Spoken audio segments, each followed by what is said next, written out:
እባካችሁ እኔ ተመችቶኝ አይደለም እኮ ይሄን ቪዲዮ የምሰራው ወይም የእናቴ ልጅ ሆኖ አይደለም፣ ግን ነገ በኔ የሰው ልጅ ስለሆንኩ ነገ ኢትዮጵያዊ ስለሆንኩ የኢትዮጵያ ሕዝብ ሲሰቃይ ማየት ስለሚያመኝ ብቻ ነው። ሸር ብታረጉ ምን ችግር አለው?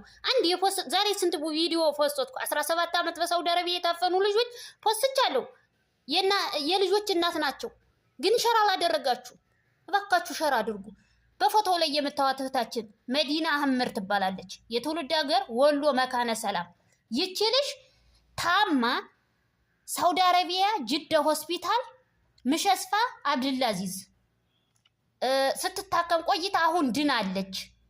ይቺ ልጅ የዚች ልጅ ቤተሰብ አድራሻ ስለጠፋ ወሎ መካነ ሰላም ነው አገሯ። የምታውቁ ቤተሰቦቿ በፍጥነት ልጃችሁን አንሱ። ስልክ ቁጥር ለበለጠ መረጃ የሳውዲ አረቢያ መስመር ፕላስ 96 65 34 92 56 76 ሸራድ ሲያድርጉ ምንም እጃችሁ ሞባይላችሁ ምንድነው የምትሰሩበት? ህዝብ አገልግሉበት፣ ወገናችን እናገልግልበት። የያዛችሁትን ሞባይል እኔ ተመችቶኝ አይደለም፣ ግን ታፍኘ ሳውዲ አረቢያ ላይ በሆሽ እንዳስከሬን የተጎተትኩበት ነገር አለ። ያ ስለማስታውስ የእህቶች ህመም የኔ ህመም ነው። ለምን ደርሶብኝ ስላየሁት ነው። ሸር አድርጉ። ምንም አያኮራችሁም። በተዘዋዋሪ ነገር ይቸግራችኋል።